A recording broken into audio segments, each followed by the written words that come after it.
On était, on arrive d'Algérie. On est parti en Algérie en coopération civile une année auparavant, 69, il me semble. Et théoriquement pour y rester, et puis ça s'est mal passé pour des raisons de santé. Donc il faut rentrer, enfin, on pense qu'il faut rentrer en France. Et c'est une époque où on trouve du boulot à peu près partout quand même. Donc on fait ses choix de travail, en sachant que c'est mon mari qui va d'abord chercher, puisque moi, je suis fonctionnaire de l'éducation nationale, donc je pense pouvoir trouver un boulot après, là où il en trouvera. Puis les femmes suivent. Voilà. Donc, on a hésité, on avait trois villes en tête, Strasbourg, Nantes et Grenoble. Et on pensait faire le tour des trois villes avant de choisir. Et puis en fait, on a commencé par Grenoble et on a eu un petit peu le coup de foudre. On s'est dit, mais là, il y a des choses intéressantes, je sais pas pourquoi aller plus loin. Donc on débarque en fin août 70. Mon mari a trouvé du travail à l'agence d'urbanisme. C'est pas encore en plein. Enfin, et le projet Villeneuve est déjà bien enclenché, donc il va y participer de son côté. Et moi-même, je suis en congé de maternité et j'ai décidé de prolonger ce congé. Parce que j'ai des raisons de santé, donc, mais du coup, avoir une espèce d'année sabbatique, même si elle ne porte pas le nom. Donc, je suis libre de tout engagement et je vais traîner mes guêtres un peu du côté de ce qu'on appelle l'équipe qui travaille sur le projet Villeneuve, parce que ça me semble quelque chose d'intéressant. Les questions d'éducation m'intéressent particulièrement. Et j'ai croisé Raymond et Roland de Millot à Échirolles. On habite dans deux appartements contigus, donc eux-mêmes m'incitent à aller voir ce qui se passe de ce côté-là. Donc on habite à Échirolles, qui à l'époque, c'est tout au bout de ce qu'on appelle Village 2 aujourd'hui, ça n'a strictement rien à voir. On est vraiment isolé là-bas. Si on n'a pas un véhicule, on est vraiment isolé. Donc mais voilà. Donc je, pour ma part, je vais passer pas mal de temps au pavillon qui est la cellule un peu de réflexion et d'opération pour le quartier, qui dépend de la SADI, je crois. C'est après une espèce de préfabriqué qui est basé du côté du village olympique. Donc je me familiarise un peu avec un certain nombre, je fais connaissance avec un certain nombre de personnes. Et pendant que mon mari, par ailleurs, lui est complètement professionnellement engagé. Donc quand même, comme on a de la communication, on échange nos impressions sur cette affaire. Très vite, on a envie de se rapprocher parce que Échirolles, c'est pas très loin, mais c'était loin à l'époque. Donc on vient habiter avenue Marais-Renoir, ce qui s'appelle, enfin, des bâtiments qui existent toujours, qui, dans un premier temps, feront partie de la Villeneuve, plus ou moins, mais dans un premier temps, sont plutôt branchés sur le village olympique, du moins pour les écoles. Nous, on a deux petits-enfants à l'époque, deux petites filles, et elles vont à l'école au village olympique, et rien n'existe encore de l'Arlequin. En fait, le début de l'Arlequin, le numéro 10, va commencer à sortir de terre, mais c'est encore du chantier. Et donc, on sera, à mesure que l'Arlequin se construit, la première école va se construire aussi, l'école des Buttes. Donc, nos deux filles aînées feront leur rentrée à l'école maternelle. Donc, on est vraiment tout de suite sur le quartier comme habitant, je dirais. Et mon mari complètement impliqué professionnellement et moi-même, intéressée et mère de famille, parent d'élèves et aussi peut-être quelque chose que je sais pas encore mais qui va s'inventer puisque je vais finir par avoir, après quelques mois après quelques mois d'activité bénévole, puis finalement la ville de Grenoble qui me fait à mi-temps pour travailler sur moi ce que j'en retiens, le souvenir que j'en ai, La Villeneuve, une ville en éducation permanente. Et moi, ce mot d'éducation permanente me touche beaucoup, enfin me concerne beaucoup. Je pense que j'étais prof de philo et il y a plein de gens qui arrivent jamais à l'époque en classe terminale au lycée. Il y a plein de gens qui ont décroché. Il y a plein de gens en Algérie, j'ai été prof, mais j'ai aussi fait l'alphabétisation. Enfin, je suis préoccupée par la question de l'éducation pour les gens qui n'ont pas toutes les billes entre les mains. Voilà. Et ça me semble un lieu, on ne sait pas trop ce que c'est, mais un lieu où il va se passer des choses. Donc, mais ceci dit, j'ai pas du tout il me semble, enfin, autant que je puisse le dire aujourd'hui, l'idée que ça va être une expérience exceptionnelle, un truc. Pour moi, la vie, c'est normal. La vie, c'est normal qu'on invente. Donc, on est à Grenoble, on invente, mais ailleurs, ça aurait été pareil. J'ai pas ce sentiment de quelque chose d'exceptionnel. Voilà. Mais de tout à fait intéressant, sûrement. Voilà, donc voilà l'arrivée sur le quartier.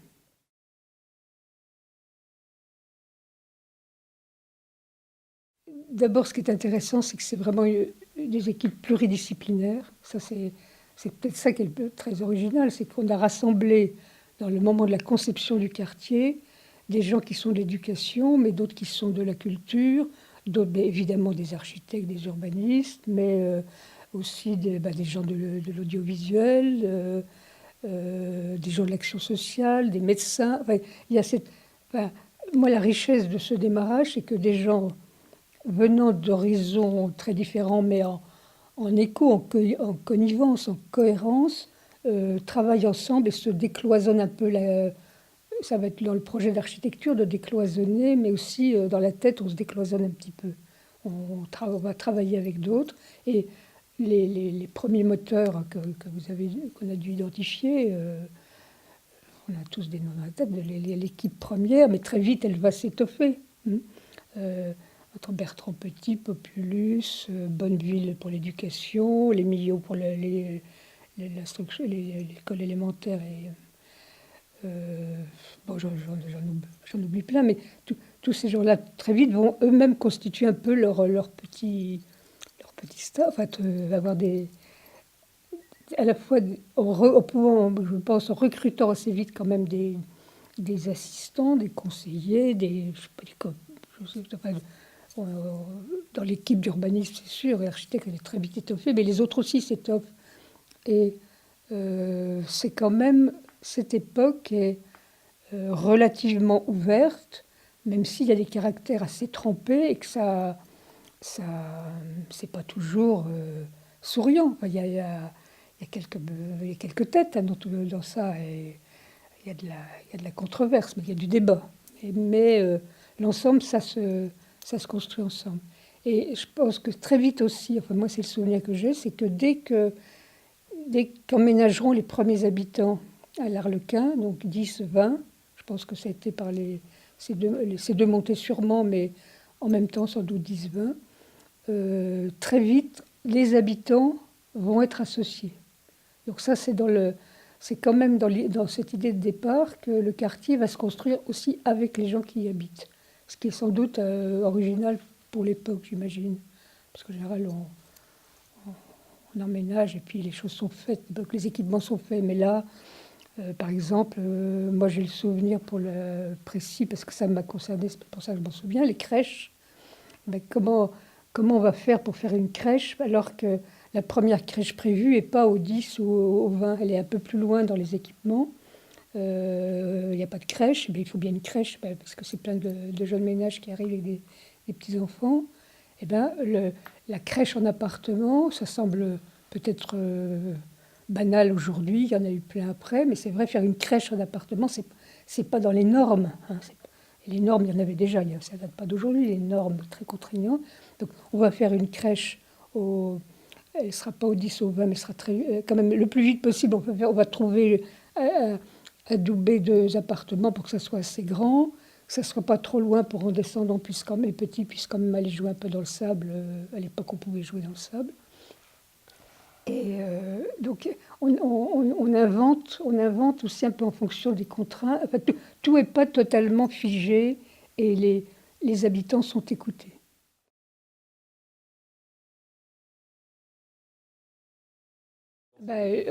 Populus, c'est une... je vais me méfier de mes propos, voilà, mais c'est quand même une forte personnalité, une grande gueule, je dirais même. Populus, on l'entend dans les débats, euh, et il entend bien montrer je crois que l'audiovisuel a toute sa place dans cette affaire. C'est pas quelque chose qu'on vient rajouter c'est pas la troisième ou la quatrième roue de la charrette ou la cinquième, je sais plus. C'est à part entière. Donc l'idée du câble qui reliera tous les appartements, donc une façon à la fois de relier les habitants entre eux, mais aussi d'aller chez eux, finalement, de leur envoyer des émissions, qu'ils le veuillent ou non, je dirais, le câble fonctionne, donc ils recevront les informations. Et effectivement, il y a quand même cette envie que ça soit à double sens, que les gens puissent aussi avoir des conceptions de certaines émissions, exprimer ce qui leur importe. Non, l'audiovisuel est très, très présent. C'est pas... Alors, c'est vrai qu'il y a des choses dont on a peut-être plus parlé à une époque qui était sur l'école. L'école, parce que c'est quand des gens arrivent dans un quartier, c'est vrai que c'est une préoccupation forte, parce qu'ils ont des enfants, mais c'est quoi comme école ici? Et cette école ouverte, elle attire, elle fascine, elle étonne, elle fascine, elle rebute, elle pose question. Donc c'est vrai que la question de l'éducation a sûrement été encore plus prégnante que l'audiovisuel, mais je pense que l'audiovisuel, c'était pas du tout à la marge. Et puis il y avait Populus, il me semble qu'Olivier Hollard devait très vite être là aussi. Il y avait d'autres personnes dont j'oublie le nom, mais ils avaient du tempérament, ils en voulaient, c'était des animateurs, hein, c'était pas d'abord des techniciens, il me semble. Oui, je pense qu'il n'y avait pas de... il a pu se faire peut-être par moments rentrer dedans par certains, enfin je le dis un peu vulgairement, mais globalement, il était vraiment apprécié, je crois. Et puis la cause même, elle était entendue. Il n'y avait pas de. Je pense, moi, j'ai jamais entendu dire, ben, c'est complètement farfelu cette histoire. Ça va encore coûter, ça va pas marcher, ça va. Non, non, il y avait même peut-être même une certaine naïveté, là, comme la suite le montrera, mais.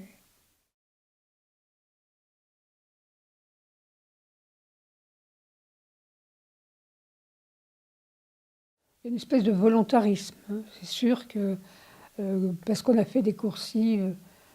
Forcément, les gens vont se parler dans la coursive parce qu'on a ouvert l'école, euh, on va remédier à beaucoup des malheurs de l'école. Enfin, théoriquement, il y a plus d'échecs scolaires possibles dans des écoles comme ça. Enfin, dans la théorie, c'est quand même en toile de fond. Et la suite montrera qu'il y a encore de l'échec scolaire malgré tout, même s'il y a eu beaucoup de choses très positives de fait.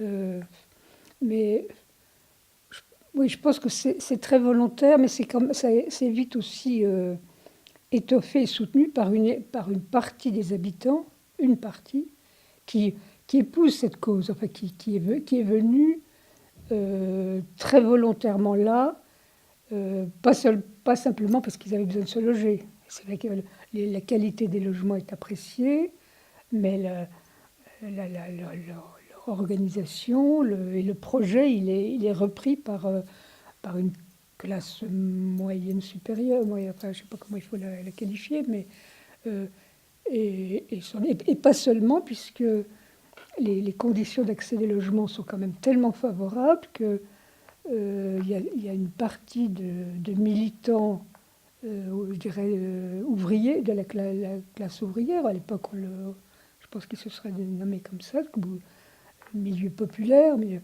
qui, qui viennent aussi ici. Et une partie d'entre eux adhèrent aussi à cette cause très vite. C'est les militants de la CSF, c'est des militants ouvriers qui sont quand même très, très nombreux. Et puis, il y a peut-être aussi, à cette époque, enfin, je ne sais pas s'ils ont joué un rôle, mais quand même c'est étonnant, il y a, on est dans la mouvance de 68 quand même, hein, c'est pas si loin, c'est pas encore tout à fait terminé. Il y a tout, il y a toute une série de gens qui ont quitté l'Église. Par exemple, il y a un nombre d'anciens prêtres à la Villeneuve. Je ne sais pas si on en a fait le recensement, mais c'était impressionnant. C'est quand même des gens qui ont bon, un certain profil et qui viennent à la Villeneuve et vont y travailler pour certains comme éducateurs, par exemple. Il y a un nombre d'éducateurs prêtres, anciens prêtres. Il y a d'autres gens qui un peu sont pas retournés à la campagne, ne sont pas été faire cultiver, élever les chèvres, mais c'est encore un lieu ici où on peut être un petit peu dans cette mouvance d'avoir le sentiment qu'on n'a pas renié toutes ces convictions. Voilà, je pense que alors ça, c'est des gens qui sont un peu plus assez nombreux, je pense, un peu plus inclassables, qui s'affichent pas forcément, mais qui, qui... Et puis il y a dans les gens qui auraient été importants, mais là je crois que beaucoup de choses ont été dites sur les médecins, la médecine à la Villeneuve, et les centres de santé sont le centre de santé, le premier centre de santé est très très important, et là aussi je ne sais pas si vous avez vu comment a été constituée la première équipe du centre de santé. Il y a des films là-dessus, mais c'est aussi des gens qui sont revenus d'Algérie pour partie. Et ils sont donc c'est un peu des, c'est pas une bande de copains, c'est pas comme ça que je pourrais le qualifier, mais quand même des gens qui se connaissent, qui arrivent à plusieurs pour faire vivre ce centre. Dans les écoles, les nominations sont plus compliquées. On arrive parce que ça, même si c'est sur la base d'un volontariat, je ne suis pas sûre qu'il y ait eu des équipes constituées. Elles se sont constituées, mais c'est pas des gens qui sont arrivés à 6 pour dire on prend les boulots ou on prend le lac, je crois pas. Oui. Alors une partie, un certain nombre habitent aussi le quartier. Oui, les médecins au démarrage ils sont assez nombreux à habiter. Tous les, oui, il y a sans doute des gens qui n'habitent pas le quartier. Moi, personnellement, j'ai fait un peu le choix de ne pas habiter l'Arlequin. À partir du moment où j'y travaille, j'ai pas envie d'habiter, de travailler dans le même lieu. Et puis, voilà. Mais j'habite pas très loin. Alors moi, mon parcours, j'ai pas mal de chance, je trouve, parce que d'abord, j'ai cette année de transition pour prendre mes marques à Grenoble, découvrir la ville, euh, pouvoir imaginer un, je sais pas ce que va être la suite, mais avoir un- j'aurai un poste d'éducation nationale, vraiment de l'éducation nationale, au bout de quelques mois, et c'est un poste qui sera atypique pendant très longtemps. À un moment donné, il faudra le faire rentrer dans quelque chose, parce que ça ne peut pas durer dans l'éducation d'avoir un poste tout à fait atypique, mais il était assez unique sur... c'est un dénommé Vatier qui l'avait créé, pour qu'à la Villeneuve, il y ait un poste d'éducation permanente. C'était avant il a été créé avant la création des Greta. Les Greta sont la structure formation d'adultes du secondaire. Mais au moment où mon poste est créé, il n'est pas pour un Greta. Après, je serai récupérée là-dedans.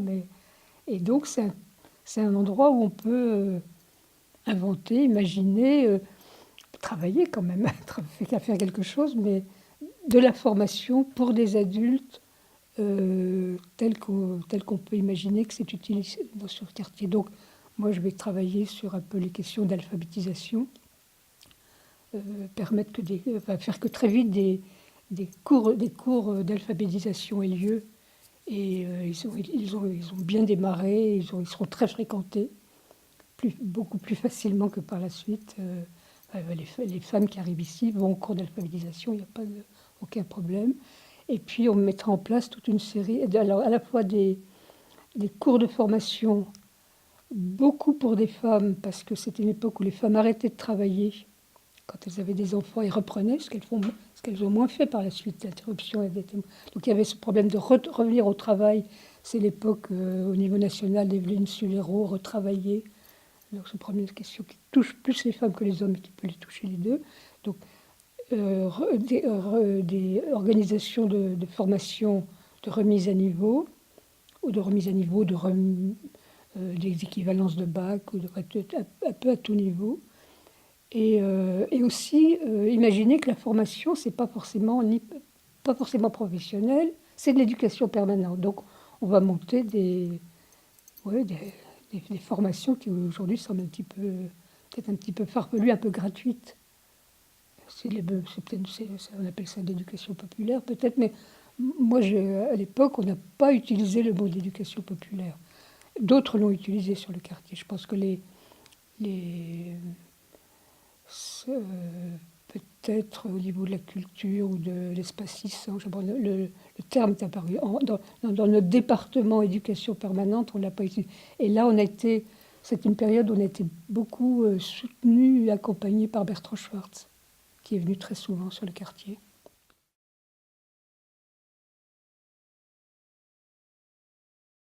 Je veux dire, c'est normal. On n'est pas... enfin, moi, personnellement, je n'ai pas été époustouflée en disant c'est fabuleux cette affaire. Bah oui, c'est normal, il y a un câble, c'est fait pour servir. Donc, mais très vite, on se rend compte que ça peut servir à beaucoup de choses. Alors ça peut servir effectivement sur de l'information de quartier. Attention, les vides ordures, ça fonctionne comme ça. De trucs très basiques, comment fonctionne ce quartier, où on a les heures d'ouverture des services, qu'est-ce qu'on trouve, où on peut aller. Donc, c'est un média d'information, mais c'est aussi un outil où des gens, parce que c'est des gens, vont dire quand même les crèches, ou la santé. La santé, nos enfants, est-ce qu'ils vont être en bonne santé sur ce quartier, ou est-ce que la cantine, comment fonctionne la cantine. Donc des parents qui ont quand même un certain sens de l'organisation, un peu comme l'association de parents d'élèves, CSC, etc., vont utiliser cet outil pour animer des réunions où ne viennent quand même pas la foule de gens, et les amplifier. On fait une réunion, il n'y a que 10 personnes, c'est pas si grave si tous les appartements peuvent après être inondés. Est-ce que les gens ouvrent ou pas? Ça, moi, je ne sais pas si Populus faisait des sondages pour savoir les taux d'audience des vidéogazettes. Mais ça avait ce rôle-là. Et l'autre jour, je voyais dans des épisodes dont je m'étais bien rappelé, il y avait eu des choses concernant ce que le pédiatre Jean Rollet appelait les mini... Alors voilà, je perds le nom à l'instant, mais des petites consultations semi-collectives. La santé, finalement, on n'allait pas chacun à la PMI pour amener son bébé et le faire examiner. Les parents se mettaient ensemble pour parler des soucis de leurs petits. Voilà. Donc c'était l'idée d'une médecine un peu communautaire, comme on le trouve. Il y avait des inspirations qui venaient du Québec, je pense, à l'époque aussi, de l'Angleterre pour l'école, mais du Québec. Voilà. Donc une médecine communautaire. Quand l'épisode sur la prévention du cancer du sein, ça a été un truc qui a brassé pas mal. Enfin, en tout cas, moi, je m'en souviens beaucoup parce que c'était à la fois une question importante. Le cancer du sein, il était déjà peut-être moins important qu'aujourd'hui, mais quand même préoccupant. Et puis, faire une émission là-dessus, c'était pas si évident. Trouver des femmes qui acceptent de se montrer, faisant les examens, il y a eu la discussion là-dessus. Est-ce que c'est bien, pas bien? Est-ce qu'on a le droit de faire ça? Bon, il y avait une pudeur, on va dire, qui existerait peut-être encore aujourd'hui. On le fera aujourd'hui, je ne sais pas ce qui se... les seins nus sont partout, mais faire ce genre de choses avec une visée pédagogique, c'était pas si facile. Ça, c'était un moment important qui montrait que l'outil, il avait une bonne... quand même, il était légitime. Ah oui, oui, complètement. Je connais l'autre... Je connais très bien, je me suis souvenu Michel Nibar, qui avait été peut-être la première à dire, mais si, il faut y aller. Oui, oui, ça, je me souviens très bien que c'était une des... pas le seul, mais en tout cas, moi, je m'en souviens de cette émission sur les mini-crèches, de relais. Je crois bien qu'il y a eu aussi, mais alors là, peut-être que je fantasme, mais à un moment donné, c'est cette période où il y avait elle est passée une loi sur le démarchage à domicile. Et la CS, alors je ne sais pas si l'émission elle a vraiment eu lieu, mais en tout cas, elle avait été au projet, parce que comment prévenir les abus de démarchage, hein, des gens qui venaient vendre n'importe quoi à des gens qui n'avaient absolument pas ni les moyens d'acheter les trucs, ni l'usage en fait des appareils ménagers invraisemblables, etc. Et donc la vidéo pouvait aussi servir à ça, après un aspect très utile, je me souviens moins de grands débats. Il y en a sans doute eu. Sur l'éducation, peut-être, là on le voit l'autre jour. Hein, euh, est-ce qu'elle a vraiment aidé au grand débat du quartier, des enjeux?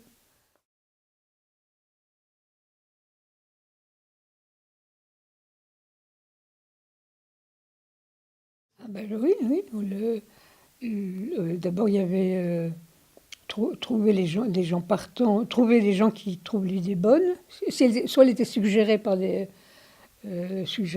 habitants, et il fallait venir avec les gens qui étaient prêts à faire l'émission, soit c'était plus des instances. Et du centre de santé, par exemple, je pense que c'était le centre de santé comment il s'appelait, Weil, qui a pris sa retraite, mais qui est toujours à Grenoble. Donc le radiologue, c'est lui qui avait cette idée, je crois, de faire une, une émission sur le cancer et la prévention possible. L'idée que, en fait, la prévention était possible avant même de faire appel à qui soit un peu tard. Et, et ben ça, on en a parlé dans des... Il y avait en fait, tout au démarrage de la Villeneuve, il y avait ici, après la maison de quartier, c'était un peu... Enfin, dès que la maison de quartier était construite, mais avant, ça a dû se passer sans doute dans l'école des boulots, dès qu'elle a été construite. C'était un peu une espèce de forum un peu permanent. Enfin, moi, je me souviens très bien, alors ça, c'est quelque chose qui m'a frappé.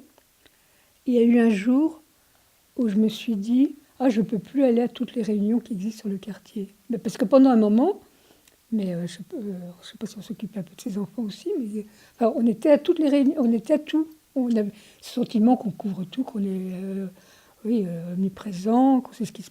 Et tout d'un coup, c'est plus possible parce qu'il y en a trop. Hein, ah oui, il y en a trop, comme il y a trop de livres, on ne peut pas tout lire, on ne peut pas tout savoir. Et donc, ça nous échappe un peu, mais il restait quand même une espèce de... Oui, d'une certaine effervescence. C'est-à-dire, il y avait quand même... Ah ben, oui, alors on va appeler ça des militants. Moi, je ne me suis jamais appelée militante, mais il paraît que si, c'était des militants. Euh, des gens qui sont un peu toujours là à se proposer un peu, à être un peu mouche du coche, à proposer des services, à suggérer des choses. Ça existe toujours. C'est parfois un peu insupportable. On trouve ça, enfin, on aime ou on n'aime pas selon là où on est. Et, et je me souviens qu'à une époque, à la CSF, il y avait eu cette question. C'était déjà un peu plus tard, mais des gens qui disaient, mais nous, on veut bien être...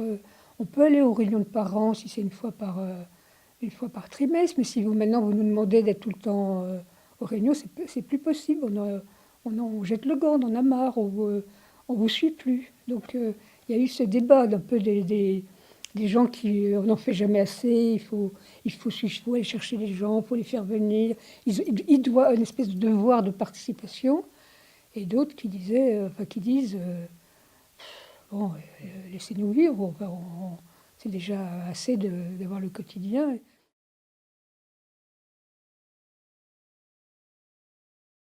J'ai dû participer, oui, alors lesquels elles ne m'ont pas marqué de façon indélébile, mais oui, oui, sûrement. Oui. Alors, euh, sûrement aussi parce que je pense il y a dû en avoir, justement pour appeler, pour informer sur les cours d'alphabétisation. Et donc du coup, aller faire une émission, faire une émission sur un des cours d'alpha pour que les gens qui participaient racontent ce qu'on y fait dans un cours. J'ai dû être sur un truc comme ça. Et peut-être aussi, mais alors là c'est plus ténu, avec Roland Millot, on était pas mal branchés sur les questions de petite enfance et on a commencé à réfléchir et à faire. Alors est-ce que ça a pu embrayer sur la vidéo que ce qu'on appelait à l'époque les dames de service des écoles maternelles, elles n'avaient pas de titre. Après, elles se sont appelées ATSEM, agents techniques des écoles maternelles, agents techniques spécialisés des écoles maternelles, ATSEM. Elles avaient un titre, elles ont eu après un diplôme. Mais à l'époque, c'était un recrutement de gens comme ça se présente. C'était embauché par la ville. Et on a eu très vite l'idée que ce personnel qui n'était pas formé, il y avait toute raison qu'ils aient aussi droit à la formation comme les instituts à l'école. Donc on a dû essayer de faire des choses, mais est-ce qu'il y en a eu des traces dans la vidéo? Je ne sais plus trop rien.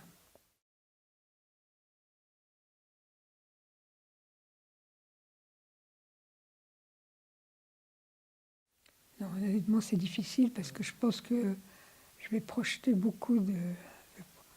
Moi, je dis tout à l'heure l'expression un peu grande gueule. Je pense qu'il y avait cette espèce de... Oui, d'amusement, de plaisir des animateurs à jouer aussi oui, à jouer un rôle, mais c'est pas négatif. Je veux dire, je pense qu'ils s'amusaient aussi en travaillant. Enfin, donc ils s'amusaient, et par moments, peut-être que la cause qu'ils étaient censés défendre passait un peu au deuxième plan. Mais moi, j'ai pas j'ai pas le souvenir de mauvaises relations. Ça a été beaucoup plus tendu au niveau des écoles, par là sûrement, et, qu'au niveau de la vidéo.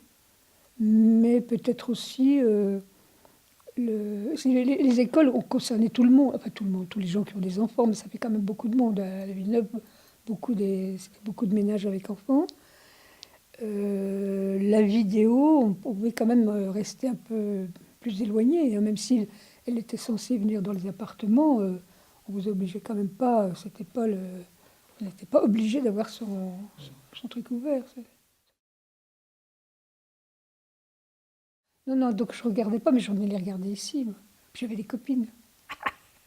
Mais je regarde, non, mais j'y passais pas non plus tout mon temps, mais j'étais souvent quand même, pas par mon boulot, j'étais quand même beaucoup là, par nos enfants, puisqu'on avait on avait nos deux petits, puis il y en avait un troisième qui a inauguré la crèche, justement.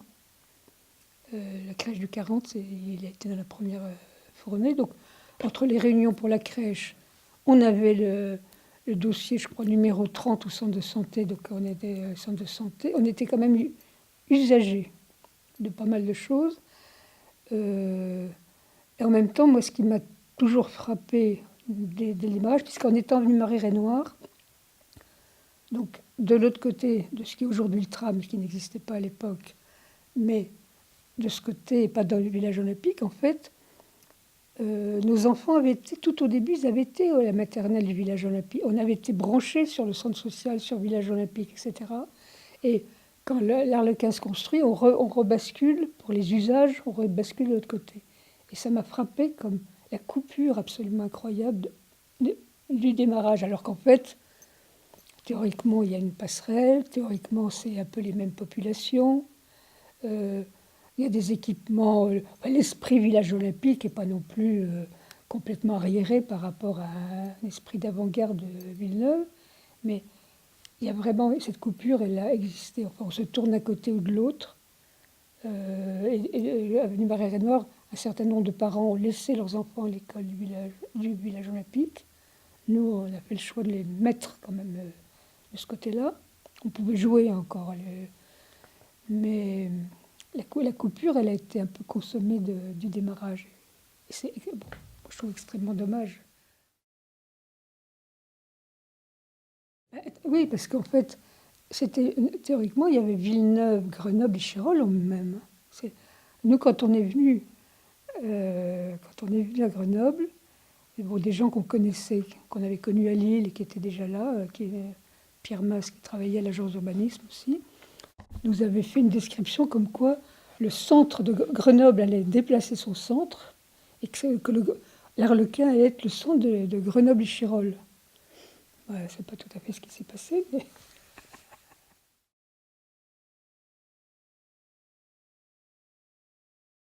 Oui, alors, moi, me souviens d'être venu assister. Mais honnêtement, il n'y en a pas qui ont laissé des souvenirs impérissables, hein. Mais, mais sur le moment, c'était bien, hein.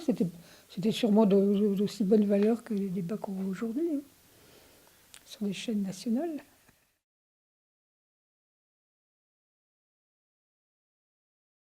Alors non, moi j'ai fait des choses plutôt en photo avec le centre audiovisuel, mais en caméra, j'ai jamais. Non, non, c'est peut-être maintenant que l'avenir m'appartient.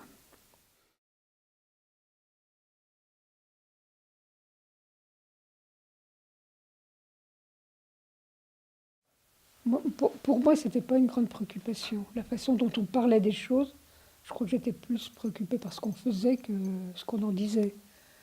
Mais il est probable que les professionnels étaient quand même assez alertés là-dessus. Donc je pense que l'équipe Naudin et compagnie, l'architecte, tout ça, pour eux, c'était quelque chose de sûrement important.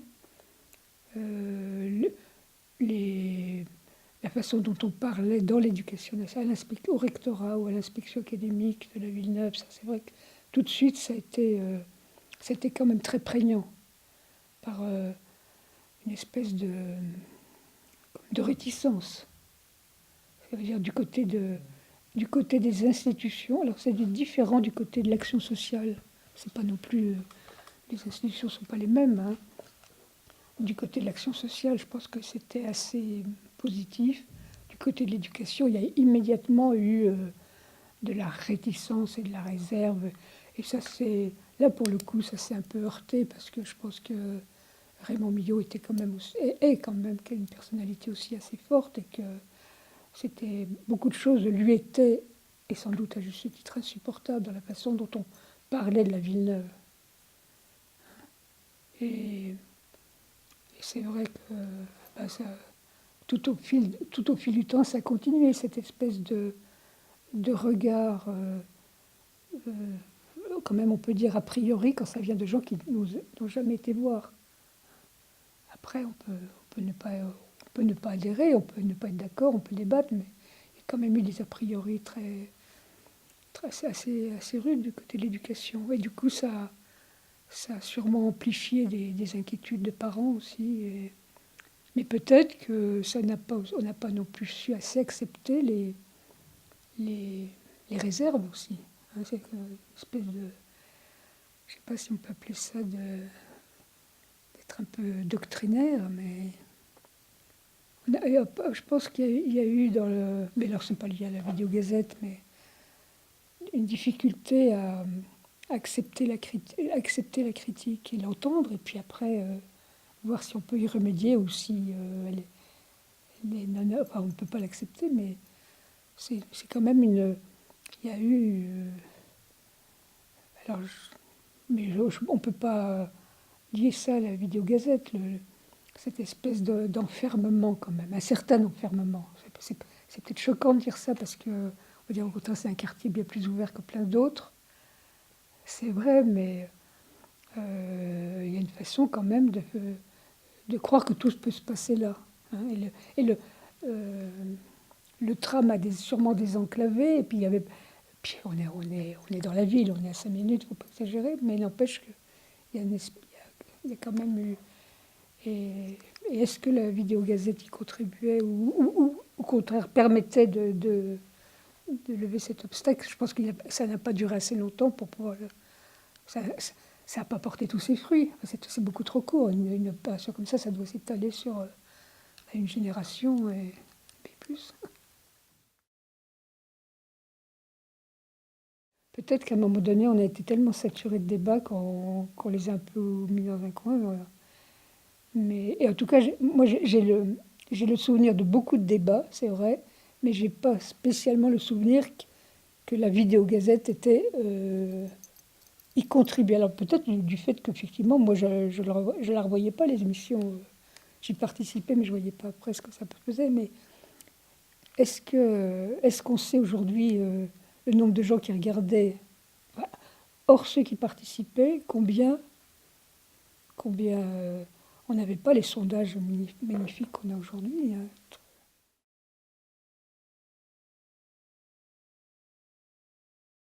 Même aujourd'hui, moi, quand il y a des débats, quelquefois on dit, moi je reviens d'une réunion, je dis, mais il n'y avait personne.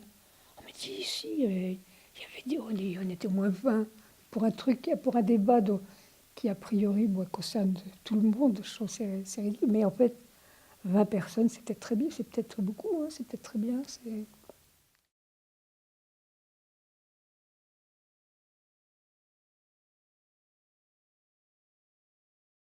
Maintenant, je dirais qu'on a une queue un reste de ce qui existait, mais même à l'époque euh, au démarrage, au moment où il y a le plus de mixage et de mixité, euh, les gens les plus parties prenantes sont quand même effectivement des militants. Moi, c'est un mot, j'ai du mal parce que je ne me suis jamais sentie militante. Et après, c'est des gens qui m'ont dit que je l'étais, mais c'est- c'est,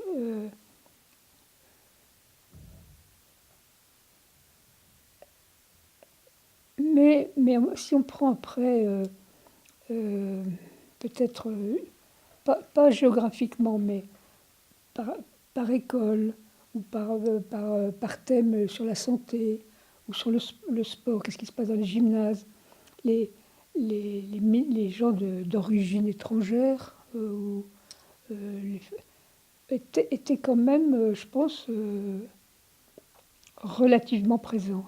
Et je pense plus facilement. Mais moi, je suis très frappée de voir la façon dont... j'ai passé pas mal de temps quand même au bord des toboggans ou des balançoires. Enfin, on a eu d'autres enfants, on a eu 5 enfants, donc on a eu le temps de fréquenter ces... Je veux dire, il y avait une espèce de c'était plaisant, oui, c'était plaisant. Alors, il faut quand même dire que ben, on a évidemment changé d'âge, donc on ne ressent pas la même chose, mais les usagers des balançoires aujourd'hui, enfin, les atmosphères autour c'est, c'est un peu plus pesant, un peu plus. On sent que, enfin, on n'est plus dans la même société, c'est sûr. Enfin, la même société, la société française a changé et le quartier a changé dans ça. Et euh, bon, je vais le dire un peu crûment comme ça, mais les femmes étrangères qui venaient dans nos cours, elles étaient toutes à visage découvert et sans aucune réserve. Euh, Peut-être qu'il y en avait qui ne pouvaient pas venir, mais ce n'était pas des choses qu'on se disait, qui apparaissaient. Aujourd'hui, on sait que faire venir au cours, c'est plus compliqué quand même. Même s'il y a de la demande, hein, même si c'est, il y a quelque chose d'un peu... On était aussi dans cette période, le 70, enfin, c'est aussi l'arrivée d'une immigration latino aussi, qui a donné un peu de l'effervescence et une certaine... Bon, Dieu sait que les gens avaient vécu des choses absolument horribles, mais il y avait cette espèce d'allégresse, de danse, de chant, de musique. Enfin, elle était prégnante sur le quartier.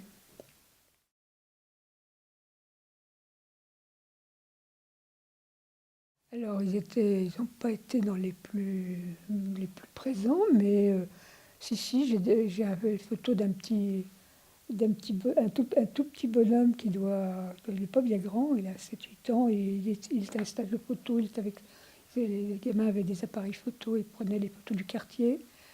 Donc on a une fille aussi qui a... Bon, ils ont, ils ont été plus dans les équipements sportifs sans doute que sur l'audiovisuel. mais ils y sont quand même été par l'école. C'est-à-dire que l'école était quand même aussi euh, ouais, le vecteur pour venir au centre de visuel, comme il était pour aller aux bibliothèques, enfin, à tous ces équipements qui étaient intégrés aussi. Faut se rappeler aussi que le démarrage du quartier, c'est la bibliothèque de quartier, c'est la bibliothèque du collège. Hein. Le jour où on ne veut plus que ce soit la bibliothèque du collège parce que c'est très compliqué, faire venir manger, c'est paraît-il.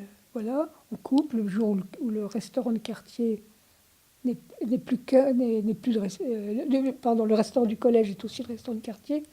On brasse les choses d'une certaine façon. Ça, ça me revient maintenant, mais le fait on allait manger sans avoir des revenus extraordinaires, les parents pouvaient aller au resto. Maintenant, ils peuvent aller au baratin, c'est vrai, mais c'est pas tout à fait la même chose que d'aller avec tous les enfants.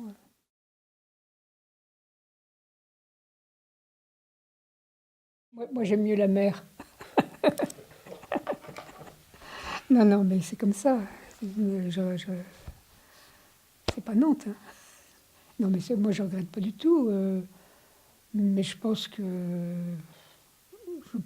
dans tout lieu, on peut trouver de quoi du grain à moudre, hein, mais c'est vrai qu'on a quand même été très, très favorisés. Enfin, moi, je le sois professionnellement, par exemple, le fait d'avoir toutes les écoles à portée de main, enfin à portée de pied. C'est-à-dire que nos enfants, très vite, ils ont été à l'école tout seuls.